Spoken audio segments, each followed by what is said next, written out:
Assalamualaikum warahmatullahi wabarakatuh. Halo teman-teman, kembali lagi bersama saya Ivan Cetisa di channel Kecok Sakti. Pada video kali ini, saya ingin membahas tentang CRUD atau Create, Read, Update, Delete di PHP menggunakan framework Code Igniter atau CI. Seperti biasa, sebelum kita mulai praktikum tentang CRUD ini, di sini saya ingin menjelaskan sedikit tentang apa itu Code Igniter dan CRUD itu. Code Igniter merupakan suatu framework PHP yang bersifat open source dan menggunakan metode MVC atau kita sebut dengan Model View Controller. Dan nanti di sini kita lihat seperti apa MVC itu. Code Igniter ini bersifat free, alias tidak berbayar jika kita menggunakannya.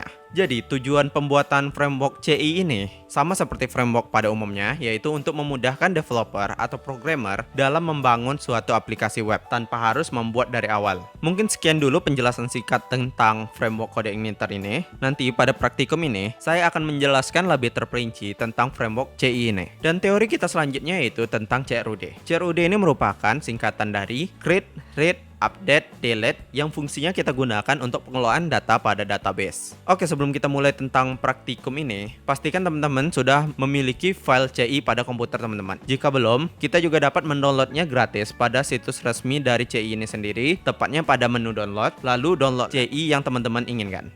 Dan di sini saya sudah memiliki file CI3 pada komputer saya dan kita coba lihat isinya dan di sini akan tampak file-file dari Code Igniter itu. Dan di sini kita close dulu dan selanjutnya kita coba kopikan file CI ini ke dalam folder sum tepatnya pada folder htdoc. Lalu kita buat folder baru dan masukkan file CI ini ke dalam folder kita ini. Oke, di sini saya sudah copy filenya ya. Dan di sini saya ingin menjelaskan sedikit tentang perbedaan CI3 dan CI4. CI4 ini merupakan framework rilisan terbaru dari CI ini. Dan CI4 ini menggunakan bahasa pemrograman PHP 7. Perbedaan antara CI3 dan CI4 ini terletak pada instalasi framework ini saja. Oke, selanjutnya coba kita ekstrak file CI kita ini ke dalam folder baru kita dan kita pindahkan seluruh isi file CI ini keluar folder utama kita seperti ini. Kita cut aja, lalu kita hapus file utama CI ini. Setelah kita hapus, maka akan tampak file-file CI seperti ini. Oke teman-teman, sebelum kita mulai pembahasan ini, seperti biasa pastikan teman-teman sudah mengaktifkan SAM control panel pada komputer teman-teman. Di sini kita akan menggunakan dua service pada SAM ini, yaitu Apache dan yang kedua MySQL. Dan jika sudah aktif, maka akan muncul port seperti ini pada modul service tadi. Dan untuk memastikan apakah CI kita sudah dapat diakses atau belum, kita buka browser kita, lalu kunjungi halaman localhost, lalu nama folder kita. Jika CI sudah aktif, maka akan tampil tampilan browser kita seperti ini. Pasti teman-teman masih bingung kok bisa langsung muncul tampilan seperti ini. Oke, supaya lebih jelas kita buka dulu text editor kita. Oh ya, di sini saya menggunakan text editor Sublime Type dan teman-teman juga bisa menggunakan text editor lainnya. Oke, kalau sudah kita buka text editornya, kita buka juga folder baru yang kita buat tadi ke dalam text editor kita ini dengan cara klik menu file, lalu pilih open folder dan selanjutnya kita cari lokasi folder CI kita tadi.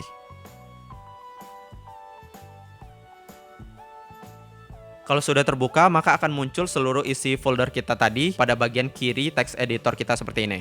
Pada folder CI ini terdapat beberapa folder di dalamnya. Dan untuk pembuatan website nantinya kita hanya fokus pada folder application. Dan coba kita buka folder application ini. Di dalam folder ini terdapat juga beberapa folder, tapi jangan khawatir karena di sini kita tidak menggunakan seluruh folder ini dalam pembuatan framework CI ini. Adapun folder yang kita gunakan atau kita fokuskan yaitu pertama folder config. Oke, kita masuk dulu ke folder config. Folder config ini berisi file-file konfigurasi website kita, seperti yang pertama file autoload. File ini kita gunakan untuk mengatur fungsi-fungsi yang dimuat otomatis ketika kita menjalankan aplikasi kita. Selanjutnya file config.php. File ini berisikan konfigurasi standar dan sintak yang harus kita fokuskan pada file ini yaitu base URL sama index.php. Selanjutnya yaitu file root.php.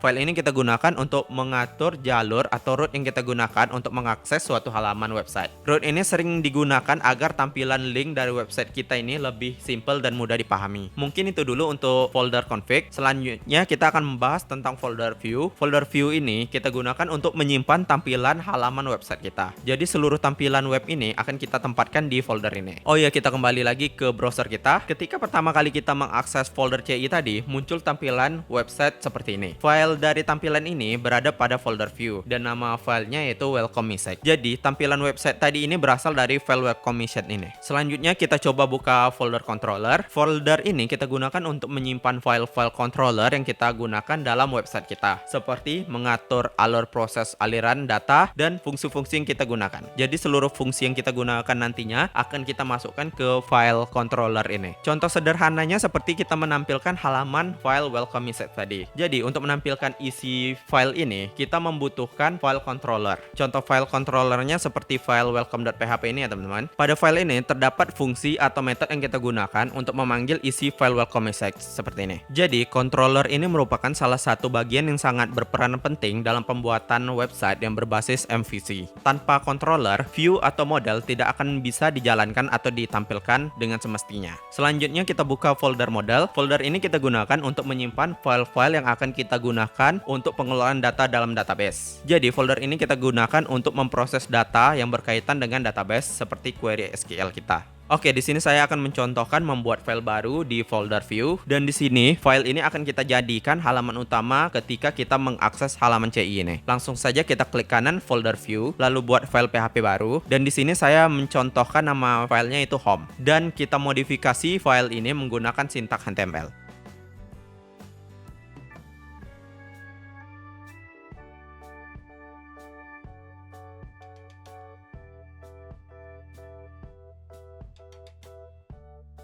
Oke, kalau sudah selesai kita buat, selanjutnya kita simpan file ini, lalu kita buka folder controller, lalu kita atur file ini menjadi tampilan utama dari website kita. Di sini kita hanya perlu memanggil nama file ini ke dalam file controller kita. Setelah itu, coba kita jalankan, dan di sini kita dapat lihat bahwa halaman utama website kita berubah sesuai keinginan kita. Gimana teman-teman? Sampai sini paham ya?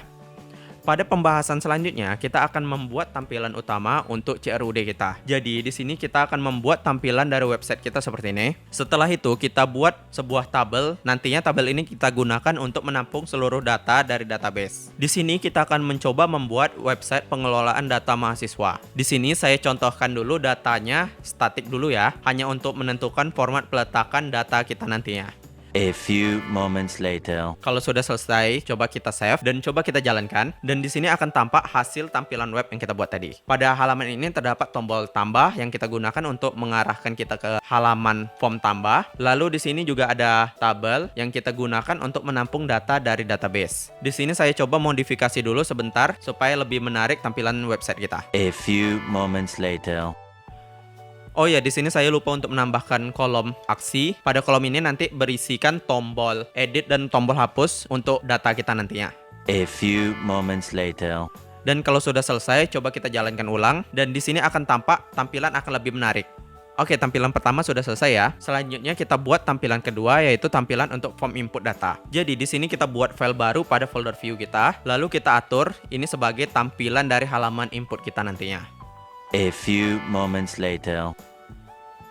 Oh ya, supaya lebih rapi, di sini saya menggunakan table untuk mengatur format dari form input kita. Tapi kita juga bisa menggunakan CSS kok. Tapi ini supaya lebih cepat, saya menggunakan tabel aja. Selanjutnya, kita buat fungsi atau method baru pada file controller kita agar tampilan form ini dapat tampil pada website kita. Jadi seperti ini caranya. Caranya sama saja seperti kita menampilkan halaman utama tadi. Di sini kita hanya perlu menambahkan sintak load view. Kalau sudah selesai, kita buka file config.php dan kita atur base URL dari website kita. Jadi, base URL ini merupakan fungsi bantuan untuk menyimpan atau mengambil URL dasar dari website kita. Jadi, di sini kita kopikan aja link website kita, lalu kita pastekan dan kita atur menjadi base URL kita. Oke, setelah itu coba kita jalankan. Dan kita coba buka tampilan form input yang baru kita buat tadi dengan cara memanggil nama method controller pada link website kita seperti ini. Dan lihat hasilnya. Oh maaf, di sini saya lupa memanggil nama controller pada link website ini. Oke, kalau sudah sesuai, maka akan muncul tampilan seperti ini. Di sini kita coba mengedit ulang layout dan tampilan dari halaman form input kita. Setelah itu kita coba jalankan lagi. Oke, di sini sudah menarik ya tampilannya. Selanjutnya kita buat lagi file PHP baru pada folder view ini. Lalu kita atur file baru ini sebagai tampilan edit kita. A few moments later. Lalu kita tambahkan elemen input pada file ini. Supaya lebih cepat, kita copy aja dari halaman form input tadi. Setelah itu kita tambahkan elemen input baru atau elemen hidden untuk menyimpan nilai name. Jadi pada form name ini akan terdapat dua elemen HTML yaitu input text dan input hidden. Input text ini kita gunakan untuk menampilkan isi name kita dan input hidden ini kita gunakan untuk menyimpan data name yang akan kita ubah. Selanjutnya kita buat metode baru pada halaman controller kita. Metode ini kita gunakan untuk menampilkan halaman form edit yang baru saja kita buat tadi. Dan coba kita akses halaman form edit tadi, maka di sini akan tampak hasil keluaran halaman tersebut. Jadi sama seperti form input tadi ya. Dan kemudian kita kembali lagi ke text editor kita, lalu kita edit lagi elemen input pada name ini menjadi disable. Maksudnya di sini supaya name ini tidak dapat kita ubah-ubah atau diubah oleh user. Jadi tampilannya seperti ini. Kita tidak dapat menginput data name seperti ini karena formnya telah kita disable atau kita matikan. Sebelum kita lanjut materi kita, di sini saya ingin sharing untuk menyembunyikan kata index.php pada URL website kita sehingga URL website kita lebih sederhana. Untuk menyembunyikan kata index.php pada URL ini, pertama-tama kita buat sebuah file dengan nama .htaccess. Jadi file htaccess ini kita gunakan untuk mengubah beberapa konfigurasi website kita. Setelah itu kita masukkan sintaks seperti ini. A few moments later. Sintaks ini kita gunakan untuk menyembunyikan kata index.php pada URL kita. Jika sudah selesai, kita coba jalankan ulang website kita seperti ini. Oh maaf, saya lupa untuk mengedit file config.php. Kita buka file config.php, lalu kita hilangkan index.php pada config index-spec. Lalu kita buka file autoload, lalu kita tambahkan library helper seperti ini. Dan coba kita jalankan lagi. Oh maaf, di sini saya lupa memanggil nama kelas controller kita. Dan setelah kita masukkan, maka tampilannya akan muncul seperti ini ya teman-teman. Dan coba kita lihat pada URL kita, maka akan lebih sederhana daripada sebelumnya. Oke teman-teman, sampai sini paham ya? Dan materi kita selanjutnya yaitu membuat database yang kita gunakan untuk menampung data mahasiswa kita. Untuk membuat database ini, kita hanya perlu mengunjungi link localhost. Lalu di sini akan muncul tampilan halaman dashboard dari SAM kita. Lalu kita klik menu phpMyAdmin. Setelah itu akan muncul tampilan dari halaman database kita. Untuk membuat database baru, kita klik menu New, lalu masukkan nama database kita. Di sini saya buat nama databasenya ci3_tutorial. Selanjutnya kita akan diarahkan ke halaman database kita. Lalu di sini kita buat tabel baru untuk menyimpan data yang kita buat tadi. Dan juga tentukan jumlah kolom yang kita butuhkan. Jadi kolom ini berdasarkan tampilan yang kita buat tadi ya teman-teman. Jika sudah selesai, klik tombol OK. Selanjutnya kita tentukan nama setiap field atau kolom database yang kita atur.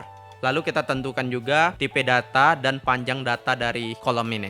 Setelah itu kita simpan pengaturan kita. Oh ya, sebelum kita lanjut, jangan lupa kita atur juga primary key pada kolom kita. Primary key ini kita gunakan sebagai identitas dan nilainya tuh harus unik. Jadi primary key ini sama seperti identitas data ya teman-teman. Dan coba kita tambah data baru secara manual. Di sini pilih saja menu insert, lalu kita masukkan data yang kita inginkan. Di sini saya contohkan untuk memasukkan dua data saja. A few moments later. Dan coba kita lihat apakah data yang kita masukkan tadi sudah tersimpan atau belum. Oke, di sini sudah ada ya teman-teman. Sampai sini paham ya? Selanjutnya kita buka text editor kita, lalu kita atur website kita agar dapat mengakses database yang kita buat tadi. Pertama-tama kita masuk dulu ke file autoload, lalu kita masukkan library untuk database. Caranya seperti ini. Dan coba kita scroll dulu file ini untuk apakah ada pengaturan yang tertinggal atau tidak. Oke, sudah cukup kayaknya ya. Selanjutnya kita buka file database.php, lalu kita atur pengaturan database kita. Di sini kita scroll aja ke paling bawah, lalu kita atur agar CI kita dapat terhubung ke database. File database.php ini kita gunakan untuk menyimpan konfigurasi database kita seperti hostname, username, password, dan nama database kita. Jadi kita atur aja seperti ini. Oke, kalau sudah selesai kita close aja seluruh file ini supaya kita tidak bingung nantinya. Dan tahap selanjutnya itu kita akan membuat sebuah file model untuk menyimpan sintak query SQL kita. Jadi kita buka dulu file model kita, lalu tambahkan file PHP baru pada folder ini. Di sini saya buat nama filenya model mahasiswa.php. Selanjutnya kita masukkan fungsi atau metode yang kita gunakan untuk pembuatan SQL database kita. Dan alasan utama saya menggunakan text editor Sublime Text ini karena text editor ini sudah menyediakan fungsi-fungsi cepat agar kita mudah dalam pembuatan kelas dan metode pada PHP ini. Contohnya seperti ini, ketika saya ingin membuat kelas model, saya hanya perlu mengetik kata model, lalu kita tekan tab, lalu secara otomatis kelas model ini akan terbuat langsung pada file ini. Selanjutnya kita buat sebuah metode untuk menampung SQL kita. Di sini metode yang saya kita akan gunakan yaitu metode untuk menampilkan seluruh data dari dalam database. Jadi C ini sudah menyediakan sintak-sintak khusus untuk menampilkan data dari dalam database. Contohnya seperti ini, kita hanya perlu memanggil fungsi-fungsi yang telah disediakan oleh C ini. A few moments later. Oke, sampai sini paham ya? Selanjutnya kita masuk ke file controller kita, lalu kita panggil file model ini ke dalam file controller kita. Jadi untuk memanggil file model kita ini, kita hanya perlu membutuhkan method constructor pada controller kita. Method constructor ini adalah metode yang dijalankan pertama kali pada sebuah kelas ketika dijalankan. Jadi pada metode inilah kita akan memanggil class atau file model yang kita buat tadi. Oke, kita buat aja langsung. Caranya seperti ini ya. Lalu kita panggil file model kita dengan sintak load. Oke, kalau sudah sampai sini, selanjutnya kita buka browser kita dan di sini kita akan coba menampilkan seluruh data dalam database kita ke halaman home ini. Jadi, untuk memanggil isi data kita ke halaman home ini, kita buka file controller, lalu kita buka metode index kita. Caranya seperti ini. Selanjutnya kita panggil metode atau fungsi dari kelas model yang kita buat tadi. Oke, sebelum kita masukkan ke tampilan home kita coba cek dulu apakah data tersebut sudah tampil ke halaman browser kita dengan menggunakan sintak printr. Dan sintak print pada PHP ini sudah kita bahas ya pada video sebelumnya. Jadi kalau teman-teman penasaran tentang sintak PHP ini, kunjungi aja channel YouTube saya atau klik icon i pada sudut kanan video ini. Kalau sudah selesai, coba kita jalankan. Oh maaf, ternyata ada error ya. Sepertinya kita salah memasukkan nama database kita. Dan di sini nama database kita yaitu CI3 tutorial. Lalu kita buka file database.php. Lalu kita ubah menjadi nama database kita sekarang. Jadi tadi kita memasukkan nama tabel kita, tapi seharusnya yang harus kita masukkan itu nama database kita. Lalu coba kita jalankan ulang dan di sini akan tampil seluruh data dari database kita seperti ini. Sebentar, di sini saya ada kelebihan sintak print dan coba kita jalankan ulang. Dan di sini akan tampak seluruh hasil database kita tadi. Tahap selanjutnya kita akan memasukkan data dalam database kita ke dalam tabel yang kita buat tadi pada halaman home ini. Jadi kita buka lagi file controller kita, lalu kita buat sebuah array untuk menampung data yang kita tampilkan ini. Caranya seperti ini.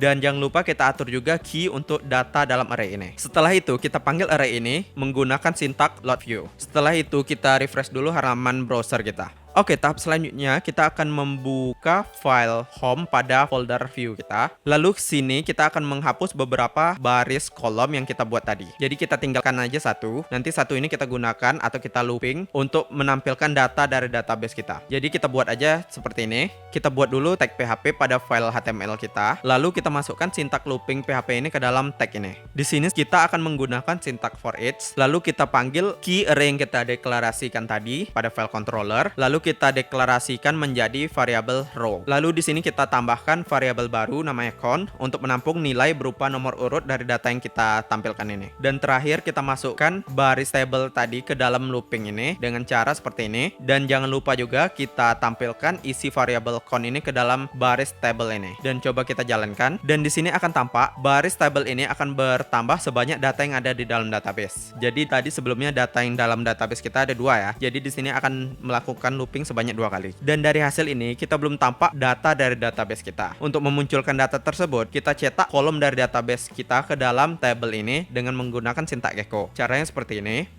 Jadi kita panggil seluruh kolom database kita menggunakan sintak looping ini. Dan coba kita jalankan ulang. Di sini akan tampak seluruh data dari database itu sudah tampil pada halaman home kita. Oke, tahap selanjutnya kita akan memberikan fungsi untuk tombol edit pada aksi ini. Jadi ketika kita klik tombol edit, maka kita akan diarahkan ke halaman edit yang telah kita buat sebelumnya. Dan coba kita jalankan. Kalau sudah selesai, kita atur juga fungsi tombol tambah kita yang kita buat tadi. Jadi ketika kita klik tombol ini, maka kita akan diarahkan ke form atau tampilan form input kita. Caranya seperti ini. Kita hanya perlu memanggil link dari halaman tujuan kita. A few moments later. Dan coba kita jalankan. Oke, berhasil ya. Jadi gimana teman-teman? Sampai sini paham ya? Kalau seandainya masih ada yang bingung, tulis saja pertanyaannya di kolom komentar video ini. Oke, materi kita selanjutnya yaitu kita akan memberikan fungsi insert atau tambah pada halaman form insert kita. Jadi tadi sebelumnya kita menambahkan data baru menggunakan cara manual, yaitu dari database langsung kita masukkan data pada database kita. Sekarang kita akan menggunakan fungsi form import untuk memasukkan data itu ke dalam database kita. Oke, pertama-tama kita buka dulu file form input kita pada folder view. Lalu kita tambahkan syntax form action pada halaman kita ini. Selanjutnya kita arahkan aksi dari form action ini ke halaman controller kita, dan nanti file controller kita akan melakukan proses database-nya. Di sini saya membuat nama method controllernya yaitu aksi insert. Lalu kita buka file controller kita dan deklarasikan method tersebut pada file controller ini. A few moments later. Dan coba kita akses metode yang kita buat tadi. Oke, di sini ada error ya. Kalau seandainya error, teman-teman jangan panik, tinggal baca aja pesan errornya. Nanti kita akan dibimbing ke sintak mana yang error. Dan di sini saya salah peletakan titik koma pada sintak kita, dan coba kita jalankan ulang.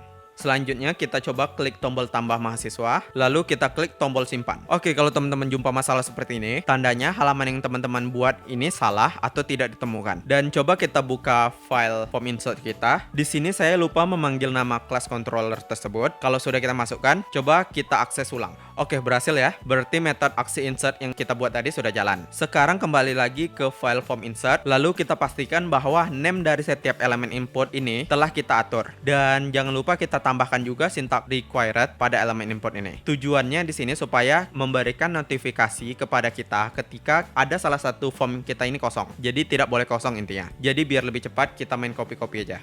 Selanjutnya kita buka file controller kita, lalu kita tangkap nilai dari form action tadi ke metode aksi insert menggunakan syntax post. Caranya seperti ini, dan di sini kita panggil name dari setiap elemen input yang kita buat tadi. Karena pada halaman tersebut ada 3 elemen, maka pada controller ini kita buat juga 3 syntax post.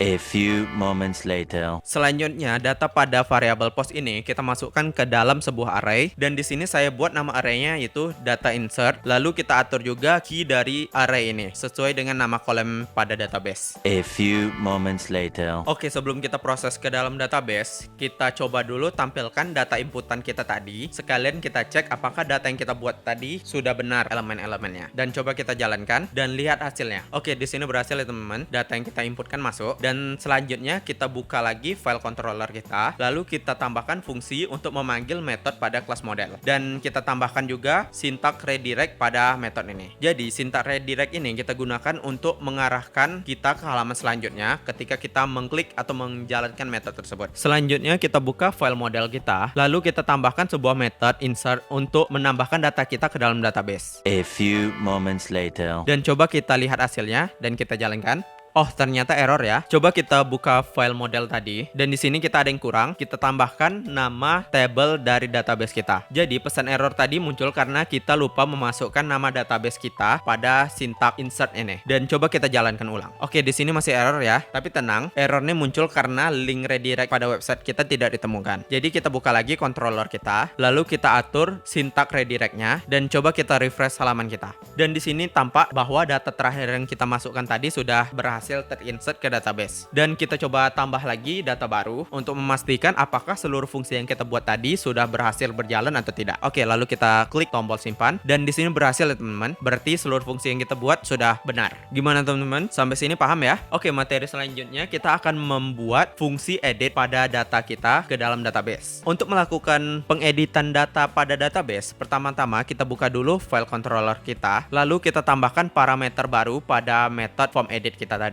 Jadi method form edit ini kita gunakan untuk memanggil halaman view form edit, dan coba kita buat syntax cetak untuk menampilkan nilai dari parameter yang kita buat tadi.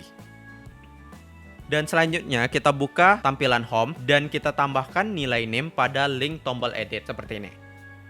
Dan coba kita jalankan, dan di sini coba kita lihat pada link dari halaman edit kita. Di sini sudah berubah linknya ya, dan pada halaman ini juga sudah tampil nilai dari parameter yang kita buat tadi. Jadi fungsi parameter yang kita buat tadi itu untuk memanggil nilai name yang ada pada link atau URL kita. Dan coba kita klik tombol edit pada setiap data pada elemen halaman ini nih.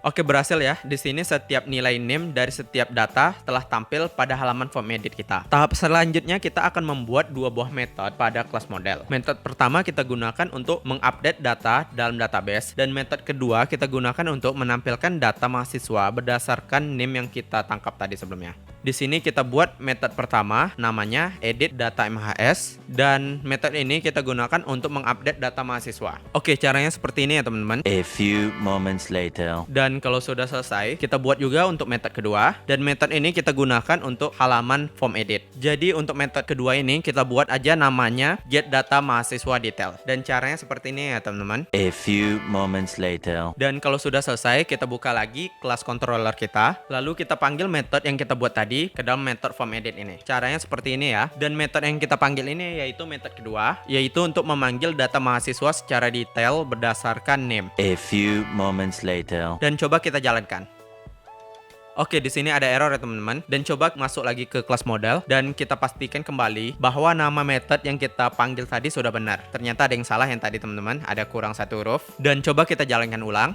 Oke, berhasil ya. Pada halaman form edit ini sudah muncul data mahasiswa berdasarkan NIM tersebut. Selanjutnya, data ini akan kita masukkan ke elemen input pada halaman ini. Jadi, caranya kita buka saja kelas controller kita, lalu kita masukkan variabel record mahasiswa ini ke dalam array, lalu kita tentukan key dari array kita. Setelah itu, kita masukkan ke dalam syntax load view kita. Oke, kalau sudah selesai, kita buka halaman form edit, lalu kita panggil array tadi ke dalam halaman ini. Caranya seperti ini. Di sini kita tidak perlu menggunakan looping, kita hanya perlu memanggil key elemen array ini menggunakan syntax print. Lalu kita masukkan elemen-elemen ini ke setiap elemen input seperti ini. Dan untuk memasukkan data ini, kita gunakan syntax value dan kita atur nilainya ke dalam elemen input ini. A few moments later. Selanjutnya coba kita jalankan, dan di sini tampak bahwa data mahasiswa tersebut sudah tampil pada elemen-elemen input seperti ini. Dan tahap selanjutnya kita akan memberikan fungsi pada tombol simpan, sehingga ketika kita klik tombol simpan, maka data mahasiswa ini akan terupdate ke dalam database. Jadi kita buka dulu halaman form edit kita, lalu kita tambahkan form action, lalu kita arahkan ke file controller kita. Jadi untuk memproses data ini akan kita lakukan di file controller kita. Contohnya seperti ini. A few moments later. Dan kalau sudah selesai, selanjutnya kita buka file controller kita, lalu kita tambahkan method baru dengan nama aksi edit. Lalu kita tangkap nilai dari elemen-elemen input ini menggunakan syntax post. Caranya seperti ini. Setelah itu, data ini kita masukkan ke dalam array. Oh iya, di sini pada array kita hanya akan memasukkan dua nilai saja, yaitu nama dan jurusan. Dan untuk key array ini kita sesuaikan dengan nama kolom dari database. Selanjutnya kita panggil juga method edit mahasiswa pada halaman model kita. Dan kita atur juga redirect halaman tersebut. A few moments later. Dan coba kita jalankan dan lihat hasilnya.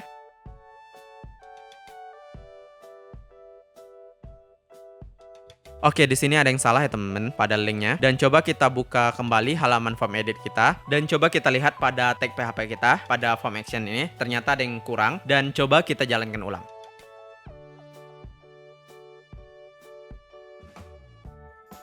Oke, sepertinya masih gagal fungsi update kita, dan coba kita periksa lagi pada halaman form edit ini. Oh iya, di sini saya lupa memanggil syntax value pada elemen hidden. Dan coba kita jalankan ulang.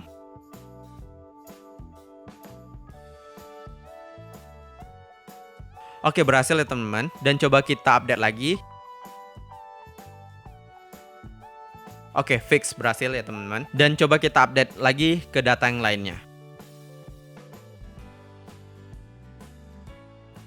Oke, berhasil ya. Gimana teman-teman? Sampai sini paham ya? Oke, selanjutnya kita akan coba menghapus data mahasiswa ini menggunakan tombol delete pada kolom view ini. Jadi pertama-tama kita buka dulu file controller kita, lalu kita tambahkan method baru dengan nama aksi delete. Selanjutnya kita panggil method delete data mahasiswa dari kelas model seperti ini, dan kita gunakan juga syntax redirect untuk mengarahkan kita ke halaman selanjutnya setelah kita mengklik tombol delete tersebut. A few moments later. Sekarang kita buka file model kita dan kita tambahkan method delete data mahasiswa, dan kita panggil syntax SQL delete. A few moments later. Selanjutnya kita buka tampilan home kita dan kita tambahkan link pada tombol delete kita untuk mengarahkan kita ke kelas controller seperti ini. Dan jangan lupa kita panggil juga data name mahasiswa pada link kita. Jadi caranya sama seperti kita membuat tombol edit tadi. Dan coba kita cek ulang yang telah kita buat tadi.